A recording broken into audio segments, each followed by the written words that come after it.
All these guys are really good, really talented. Very talented. All of them are really hard working. They're all very focused.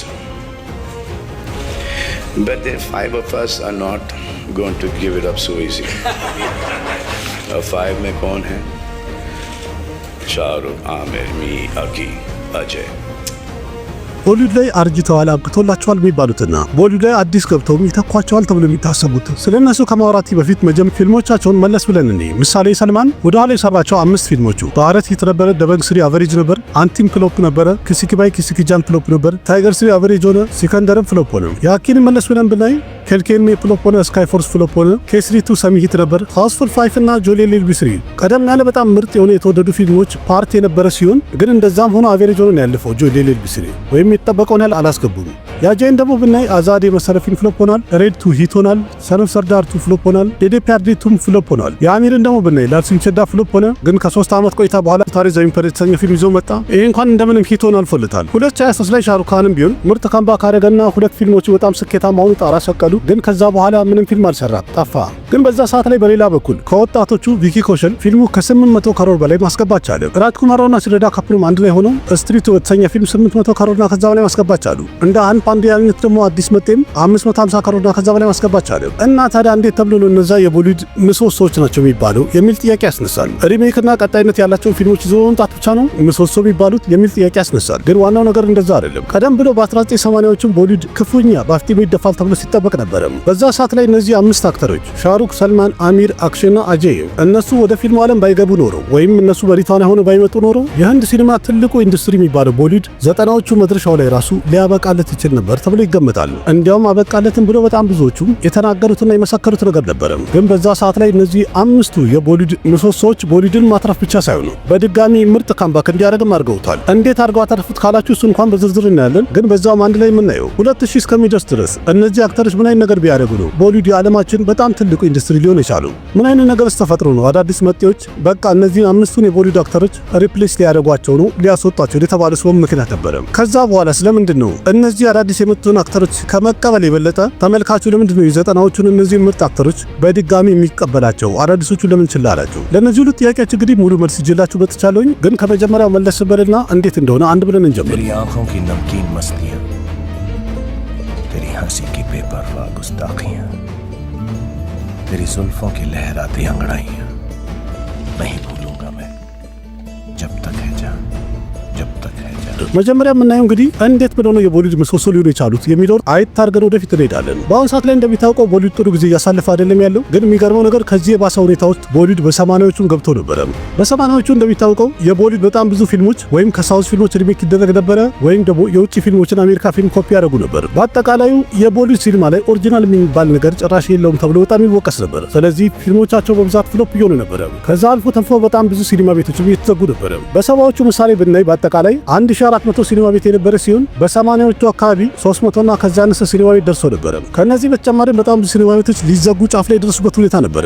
ያም ማለት እንግዲህ 80ዎቹ ማብቂያ አካባቢ ላይ ቦሊውድ በአፍጢሙ ሊወድቅ ነው ተብሎ ሲጠበቅ ነበረ። ግን በድንገት በዛ ሰዓት ላይ እነዚህ 5 አክተሮች ወደ ቦሊውድ ይቀላቀሉና ከውድቀትም ከውርደትም ቦሊውድን ታድገውታል ተብሏል። በዛም የተነሳ ወደፊት በስራቸው የቦሊውድ 5 ምሰሶዎች የሚል ስያሜ አግኝተዋል። यहाँ भी होगा वहाँ भी होगा अब तो सारे जहाँ में होगा क्या मेरा ही जलवा।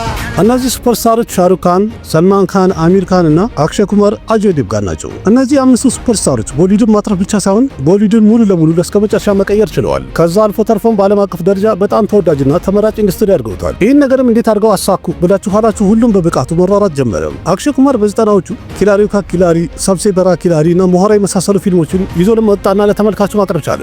እነዚህም ደግሞ ለየት ያሉ ምርጥ አክሽን ፊልሞች ነበሩ። በላይ በሰራቸው በእነዚህና በተለያዩ ፊልሞች የቦሊውድን የአክሽን ስታንዳርድ ከፍ እያደረገው ሄደ። የሻሩክ ካንን ደግሞ ስናይ ገና ከመጀመሪያው አንጃም፣ ባዚገር፣ ደር የመሳሰሉ ፊልሞችን ደረደረ።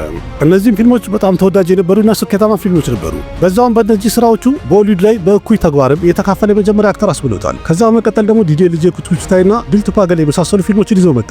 እነዚህ ምርጥ የፍቅር ፊልሞች ሲሆኑ ብላክበስተር የነበሩና በጣም ስኬታማነታቸውን ያረጋገጡ ፊልሞች ነበሩ። በእነዚህም የተነሳ ደግሞ በጣም ብዙ ሰው ተመልሶ የቦሊውድ ፊልምን ማየት ጀመረ። የሰልማን ካንን ደግሞ ስናይ ካማብኬ ኮና 50 ሳቴ የመሳሰሉ ፊልሞችን በላይ መስራት ቻለ። እነዚህ ስራዎችም ፋሚሊ ኦዲየንስን በድጋሚ ወደ ሲኒማ ቤት ሰብስቦ ጎትቶ ማምጣት ቻለ።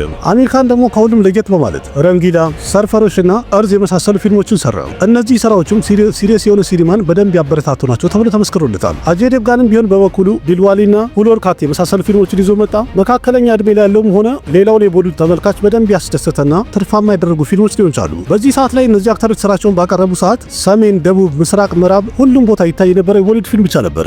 የሁሉንም ተመልካች ቀልብ መሳቡ ደግሞ በሰዓቱ የቦሊውድ ቢዝነስ በጣም ከፍ ያለ ነበር።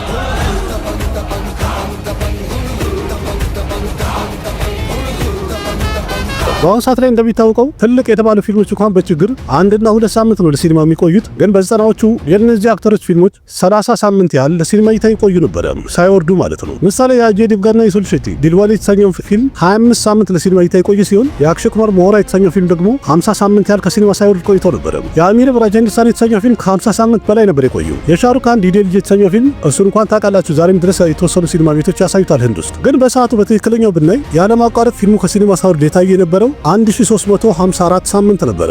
ይህም ማለት ያለማቋረጥ በየቀኑ በየሲኒማ ቤቱ ሳይወርድ ሲታይ ነበር ማለት ነው። አሁን ትልቁ ጥያቄ አሁን እየመጡ ያሉ አዳዲስ አክተሮች ፊልሞቻቸው የዚህን ግማሽ ያህል ታዲያ ለምን ስኬታማ አይሆኑም የሚል ጥያቄ ያስነሳል። ማለትም አሁን ላይ እንኳን እነዚህ አክተሮች የሚሰሩት ፊልም ስኬታማ የሆነ የአዲሶቹ በእነሱ ደረጃ እንኳን ለምን ስኬታማ አይሆኑም የሚል ጥያቄ ያስነሳል። ምናልባት ከድሮ ጋር እንግዲህ ካነጻጸር ነው በዛ ሰዓት ላይ እነዚህ የቦሊውድ አክተሮች ወይም እነዚህ 5 ምሰሶች የሚባሉት አዲስ ስለነበሩና ለየት ያለ ኮንቴንት ይዘው ስለመጡ ሊሆን ይችላል። በዛ ላይ ደግሞ አዲስ ስለሆኑ የቦሊውድ አክተሮች ከሌላ አክተር ጋር ተጣምሮ መስራቱ ብዙ ማያስደነብራቸውም አይንጫጩም ነበር። ምክንያቱም ድሮ እንደምናውቀው ሁሉም አክተር እንደሆነ የሰራበትን ፊልም እናስታውሳለን አይደለ? ሁለት ሆኖ ይሰሩ ነበር። ምሳሌ ከረን አርጁን ሱሃግ፣ አንዳዝ አፕናፕና ዲልቶፓ ገልሄ፣ ቱኪናሪ ሚያናሪና ሞሆራ የመሳሰሉ ፊልሙን 2 አክተሮች ይተውሩበታል ሲባል ሃይፑ ከፊል ነበረ። የሁለቱም አክተር አድናቂዎች ደግሞ ወደ ሲኒማ ቤት ሮጠው ይመጣሉ። በዛ የተነሳ ብዙ ትኬት ይሸጥ ነበር።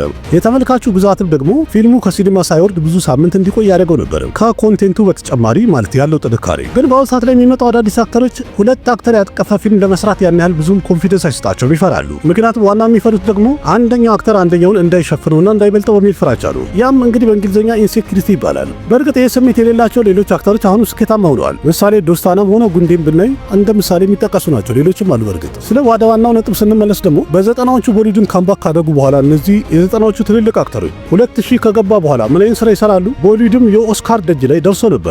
የቦሊውድን ፖፑላሪቲ በዓለም አቀፍ ደረጃ ከሆሊውድ ጋር የሚነጻጸር ያህል ስምና ክብር ማግኘት ችሎ ነበር። አሁን ሁለተኛውን ነጥብ አንስተን እንጫወታለን።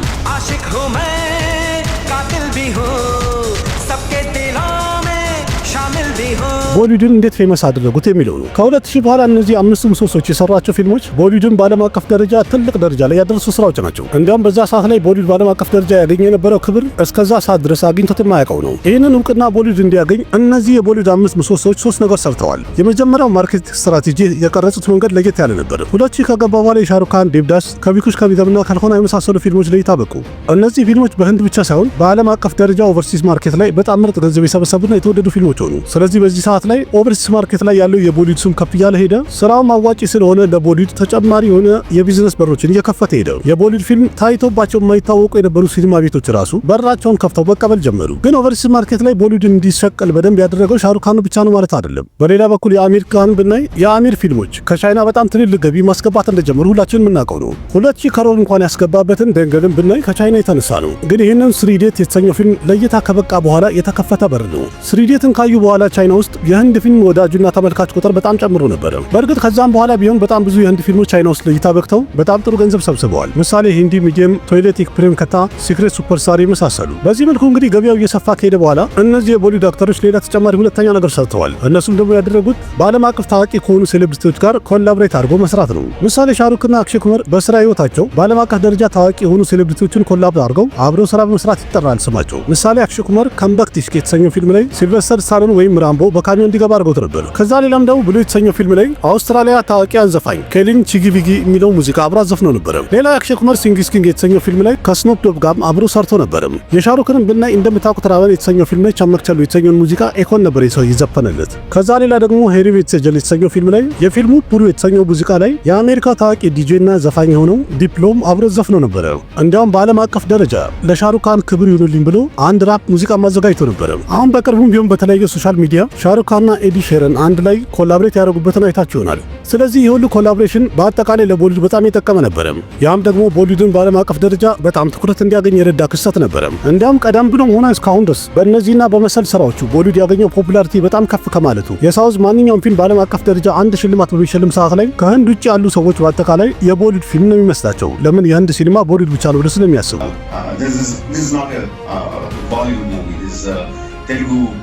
film from the south of India where I come from. ሶስተኛና ወሳኙ ነገር ደግሞ የተሰራው የቦሊውድ ፊልም ኳሊቲያቸው ነው። ማለትም የፊልሞቹን ኳሊቲ ከፍ ማድረግ መጀመራቸው ጠቅሟቸዋል የሚባለው ነው። በእርግጥ በዘጠናዎቹ የሚሰሩ ፊልሞች በገቢ ደረጃ ስኬታማ ነበሩ፣ ሂት ነበሩ። ግን የሚሰሩት በድሮ በቦሊውድ ስታይል ነበረ። ፊልሞቹን በደንብ ኢንተርቴን ያደርጋሉ፣ ግን ማስተርፒስ ነው የሚባሉ አልነበሩም። ስለዚህ እነዚህ አምስቱ የቦሊውድ ምሰሶዎች በዘጠናዎቹ ከገቡ በኋላ 2000 መድረሻው አካባቢ የቦሊውድ ፊልሞች ደረጃቸውና ጥራታቸውን ከፍ ማድረግ ጥረት ጀመሩ።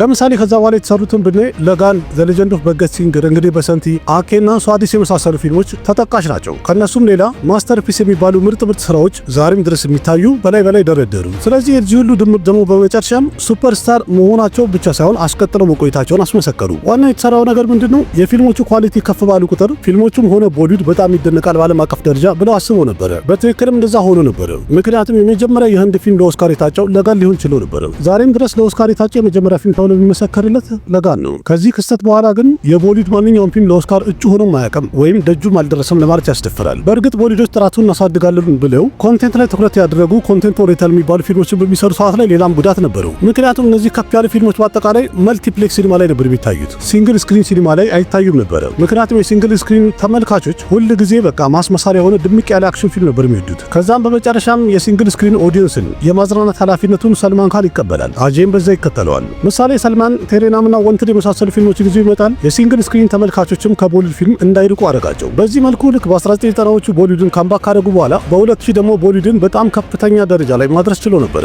ግን ከዛ በኋላ እነዚህ የቦሊውድ አምስት ምሰሶች ምን አይነት ነገር ያጋጥማቸዋል? ከዚህ በኋላም ቢሆን እኛ የቦሊውድ ምሰሶች ነበርን፣ በዚሁ እንቀጥላለን እንጂ ወጣቱ አይቀይረንም ብለው ማሰብ ጀመሩ። ወይም እኛን የሚተካ የለም ብለው ማሰብ ጀመሩ። ምሳሌ በፈረንጆቹ በ2010 አካባቢ የ90ዎቹ ሱፐርስታር በቃ አብቅቶላቸዋል፣ ስለዚህ አዲስ የሚመጡ ወጣቶች እነሱን ሪፕሌስ ያደርጓቸዋል ብሎ ሁሉም ያወራ ነበር። በእርግጥ በሰዓቱ ተመልካቹ እንደዚህ ያለበት በጣም ብዙ ምክንያት ነበረው። ዋናው ምክንያት ደግሞ በሰዓቱ ወደ ቦሊውድ አዲስ ብቃት ያላቸው ምርጥ ተዋናዮች ገብተው ነበር። ምሳሌ ታይገር ሾፍ፣ አዩሽማን ኩራና፣ ራጅ ኩማር ራው፣ ቪኪ ኮሸል፣ ወሩን ደቨንና የመሳሰሉ። እንዲያም ከነዚህ መሃል አዳዲስ ከመጡት ውስጥ ተመልካቹ ገና ከጅምሩ ሱፐርስታር እንደሚሆኑ ያረጋገጠላቸው ብዙ ነበሩ። ምሳሌ ረንቪር ከፑርና ረንቪር ሲንግ ናቸው። በእርግጥ ሌሎችም ነበሩ፣ ግን ስማቸው የማይጠራው እነዚህ የዘጠናዎቹ ሱፐርስታር ይጋጫሉ ብሎ እርግጠኛ ሆኖ ለመናገር ያልተደፈረባቸው ስለነበሩ ነው። በዛ ላይ ደግሞ አሪፍ ጥራት ያላቸውና አሪፍ ፊልሞችን በላይ እየደረደሩ ስለነበረ በጣም ተስፋኛ ሆኖ ነበር። ጥሩ ታሪክና ጥሩ ፊልም ከማሳየታቸውን በተጨማሪ ወጣቶቹ ቦክስ ኦፊስ ላይም አሪፍ ገንዘብ የሰበሰቡ ነበር። ምሳሌ ከ2018 በኋላ የሶስቱም ካኖችን ብናይ ዚሮ፣ ታክስ ኦፍ ሂንዱስታንና አሬስትን የመሳሰሉ ፊልሞች። እነዚህ ፊልሞች በህንድ ኔት ኮሌክሽን 200 ከሮር እንኳን መግባት አልቻሉም ነበር።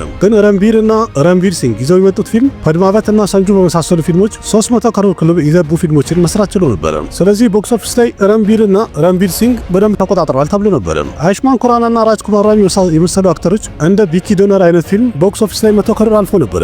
ስለዚህ በሰዓቱም ወጣቶቹ ትወናቸው በጣም ፓወርፉል ስለነበረ ሁሉም ገምቶና አስቦ የነበረው በቃ የዘጠናዎቹ ሱፐርስታር አሁን ተቀይረዋል ተባለ። የሻሩክን ቦታ ረንቪር ይዟል፣ የአሚርን ቦታ ደግሞ ረንቪር ሲንግ፣ የሰልማንን ቦታ ወሩን ይተካል፣ የአክሽንና የአጄን ቦታ ደግሞ አዩሽማን ኩራና፣ ራጅ ኩማር ራውና ቪኪ ኮሸል ይተኩታል ተብሎ ነበር። በቃ ቀየሯቸው የተባለ በሚወራ ሰዓት ላይ አንድ ፈተና ተፈተኑ። እሱም ደግሞ የዘጠናዎቹን ሱፐርስታሮች እነሱ በትክክል ሪፕሌስ አድርጓቸው ወይም ተክተዋቸው ቦሊውድን የሚያክል ትልቅ ካምፓኒ ኃላፊነት መሸከም ይችላሉ የሚለውን ተፈተኑ። አሁን ቀጥለን ምን እንግዲህ ይሄ ፈተና መቼና እንዴት ነው የተፈተኑት የሚለው ነው።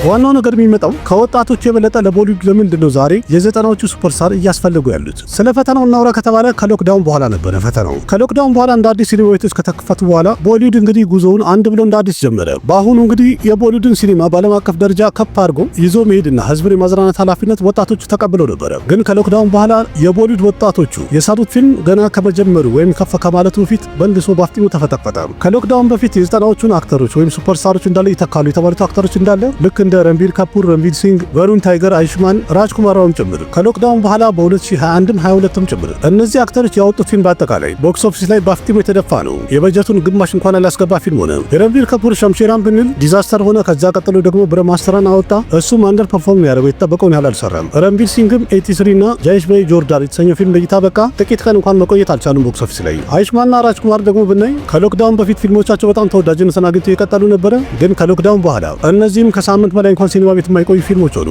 ታይገር ሾፍም ቢሆን ከሎክዳውን በፊት ብዙ ተስፋ ተደርጎበት ነበረ። ግን እንደምታውቁት የሥራ ህይወቱ አበቃለት የተባለበት ደረጃ ቅርብ ነበር አይደለ? አሁንም ብዙ ፊልሞች እያጣ ነበር። ሌላኛው ደግሞ ቀጣዩ ሰልማን ካን የተባለው ከሎክዳውን በፊት ከሎክዳውን በኋላ ማንነቱን ወይም ቦታውን አወቀ ለማለት ያስደፍራል። በዚህ ሰዓት ላይ እንግዲህ ፊልሞቻቸው እንዳለ ፍሎፕ በሆኑ ሰዓት ወይም ኪሳራ ባስተናገደ ሰዓት ቦሊውድ ሁሉም እርግጠኛ የሆነው የቦሊውድ ኃላፊነት ሙሉ ለሙሉ በወጣቶቹ ሊተው እንደማይችል ፈተናውን ማለፍ እንዳልቻሉ ተመሰከረ። እንደሚታወቀው በዛ ሰዓት ላይ ቦሊውድም እየተቀዛቀዘ በመጣ ሰዓት ላይ የሳውዝ ሪጂናል ኢንዱስትሪ ይባሉ የነበሩት በሂንዲ ደብ እያደረጉ እያመጡ ትርጉም ስራዎች ከኦሪጂናል ፊልም የበለጠ ስኬታማ የሆኑና ጣራ እየዘኩ አስገራሚ ቢዝነስ መስራት ጀመሩ። ከዛም ሁሉም ቦሊውድ አበቃለት ወይም ወደቀ እያለ በሚያወራ ሰዓት ላይ ከዘጠናዎቹ ሱፐርስታር መሃል አንዱ የሆነው ሻሩክ ካን ከ5 ዓመት ጋር በኋላ ፐታን የተሰኘ ፊልም ይዞ ይመጣል። ከዛም በኋላ የራሱን ብቻ ሳይሆን ቦሊውድንም ካምባክ እንዲያደርግ ትልቅ አስተዋጽኦ የሰራ አክተር መሆን ቻለ። ይህን ነገር ብዙ ቦታ ላይ ብዙ ጊዜ እያስገባ ልናወራበት የምንችል ነው። ምክንያቱም ቅኔ ነበረ፣ እንደዚህ ቀጥታ የሚተረጎም አይደለም። የዚህ ፊልም ፖስት ክሬዲት ሲል ላይ ሻሩክና ሰልማን ካን ቁጭ ብለው ሲያወሩ የነበረውን ነገር ታስታውሳላችሁ አይደል? እና ምን ያወሩት እና እነዚህ ወጣቶችን አምነን መተው አለብን እንዴ ብሎ ሲጠይቀው አረ እባክህ እኛው ራሳችንን እንጂ መስራት ያለብን እነዚህ ልጆችንማ አምነን ልንተው አንችልም አለው። ዋናው ነገር እንደዚህ ያለበት ምክንያት ልጆችን አምነው ቦሊውድን በሰጧቸው ሰዓት ላይ ኢንዱስትሪውን እንዳለ የልጆች መጫወቻ አድርገውት ነበር እንደማለት ነው። በመቀጠል ደግሞ የምናየው የዘጠናዎቹ ሱፐርስታሮች አሁንም ለቦሊውድ ለምን ያስፈልጋሉ የሚለውን ነው። विश्वास और घमंड में बहुत कम फर्क मैं कर सकता हूं, ये मेरा विश्वास है। የዚህ ጥያቄ መልስ ከመንገሬ በፊት አንድ ሰርቬይ ልንገራችሁና በዚህ ዓመት ብቻ 100 ከሮር ያለፉ 9 ፊልሞች ነበሩ። ከነዛ መሃል ላይ 7ቱን ፊልሞች የሰሩት የዘጠናዎቹ ሱፐርስታሮች ነበሩ። ከነዛ መሃል ስኬታማ የነበሩት 2 ፊልሞች ናቸው በወጣቶች የተሰሩት። እነሱም ቻባና ሰያራ ናቸው። እነዚህ ፊልሞቹ በወጣቶች ቢሰራ በጣም ምርጥ ገንዘብ ሰርተው ነበር። ስለዚህ ዋናው ጥያቄ አሁንም እንኳን የዘጠናዎቹ ሱፐርስታር ተመልካቹ ለምንድን ነው ቦታ የሰጣቸው የሚለው ከሆነ ለሱ ሁለት ምክንያት ይኖረዋል። አንደኛ የዘጠናዎቹ ሱፐርስታሮች ፋሚሊ ኦዲየንስ በደንብ ያውቃቸዋልን፣ በደንብ ይዟቸዋል። ከተመልካቹ ጋርም ጥሩ ኮኔክሽን አላቸው። ስለዚህ የሚወዳቸው ሰው ብዙ ስለሆነ ከድሮ ጀምሮ አሁንም እነዚህ የዘጠናዎቹ ሱፐርስታሮች ቦሊውድ ላይ ዶሚኔት ያደረጉ ነው ያሉት። በዛ ላይ የረጅም ጊዜ ልምድ አላቸው። እንደገና ቆንጆ ፊልም ይዘው እየመጡ ነው ያሉት። እናም በፊልሞቻቸው ደግሞ ታርጌታቸው ወጣቱ ላይ ነው።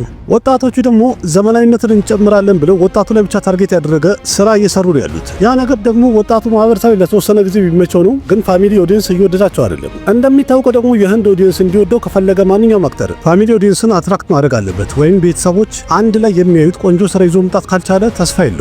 ይህን ነገር ደግሞ የዘጠናዎቹ ሱፐርስታሮች ያለፈው 30 ዓመት በትክክል ሲሰሩትና በብቃት ሲወጡት የነበረው ነገር ነው። ስለዚህ በአጠቃላዩ በዘጠናዎቹ ሱፐርስታሮች የተነሳ በእነዚህ በአምስቱ ምሰሶች ይህ ኢንዱስትሪ ቦሊውድ የተባለው አሁንም ድረስ ወደፊት የቀጠለ ነው ያለው። እስከ መቼ የሚለውን እንግዲህ እድሜና ጤናውን ይስጠን አብረን የምናየው። ግን በአጠቃላዩ ቁም ነገሩ ይህንን ይመስላል። አርጅተዋል፣ አብቅቷል፣ ወድቋል፣ ወጥቷል እና የሚባል ነገር እንደሌለ እያሳዩን ያሉት። ጊዜው ሲደርስ ሁሉም ሪፕሌስ መሆኑ የማይቀር ነው። ግን እስከዛው እስከሚያበቃ ድረስ ግን ተሟሙተው ኦዲየንሳቸውን ተመልካቾቻቸውን እያዝናኑ ኢንዱስትሪያቸውን እያሳደጉ ራሳቸውም ተጠቃሚ ሆነው ወደፊት ይቀጥላሉ ብዬ እላለሁ። አንድ ሰው በትክክል የተናገረው ነገር ነበረ። የህንድ የሲኒማ ኢንዱስትሪ ከሁሉም አካባቢ የመጡ ሰዎች ሁሉም ተዋናዮች አሳድገውታል የሚባለው ለኔ ግን አይታየኝም። ምክንያቱም የቦሊውድ ኢንዱስትሪን በትክክል ይዘው የሄዱት እና ያሳደጉት እነዚህ የዘጠናዎቹ 5 ምሰሶዎች ናቸው ብሎ ተናግሮ ነበረ። ማናቸው ምሰሶቹ ካላችሁ እንግዲህ እስካሁን ዝርዝሬ ስለተናገርኩኝ መድገም አይገባኝም። እናንተስ ምን ትላላችሁ? በዚህ ተስማማላችሁ ወይስ ምን ትላላችሁ? ያላችሁን ሐሳብ አስተያየት ኮሜንት ላይ ጻፉልኝ። በእርግጥ እዚህ ጋር ማንረሳው ሪቲክ ሮሽን ከ2000 ጀምሮ በጣም አሪፍ ስራ ሰርቶ ሄዶ ነበረ። ግን የማይጠራበት ምክንያት ወይም ደግሞ እዚህ ጋር ያልገባበት አምስቱ ላይ ቅር እንዳይላችሁ ልንገራችሁና በላይ ስኬታማ የሆኑ ፊልሞችን ይዞ በመምጣትና ስታርደሙን ገንብቶ ለረጅም ጊዜ ሜንቴን ባለማድረጉ ሪቲክ ሮሽን ብዙ ጊዜ እንደዚህ አይነት አጠራር ላይ አይጠራም። ይሄ የትወና አይደለም፣ የዳንስ አይደለም፣ የብቃት ምናምን ጉዳይ አይደለም። በቃ ያለውን የያዘውን ስታርደም አስጠብቆ ለረጅም ጊዜ መቆየት በጣም ቫልዩ ስላለው ነው እዚህ ጋር ሪቲክ ሮሽን ያልገባው ማለት ነው። ቦሊውድን ካነሱት ላይም የለም ከጣሉት ላይም የለም። ስለዚህ ቅር አይበላችሁ የሪቲክ አድናቂዎች። ስለሱ ሌላ ጊዜ በሰፊው እናወራለን። ቪዲዮውን ጠቅላላ አድርጌ ሳቀርብላችሁ ይህንን ይመስላል። ቪዲዮን ላይክ አድርጉ። ያላችሁን ሐሳብ አስተያየት ኮሜንት ላይ ጻፉ። እናንተስ ምን ትላላችሁ? ያላችሁን ሐሳብ አስተያየት ኮሜንት ላይ ጻፉልኝ።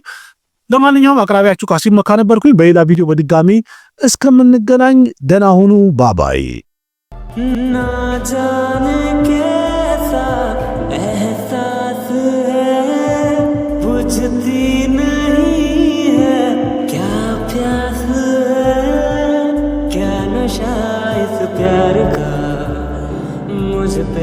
सनम छाने लगा, कोई न जाने क्यों चैन होता है, क्या करूँ हाय कुछ कुछ होता है, क्या करूँ हाय कुछ कुछ होता है।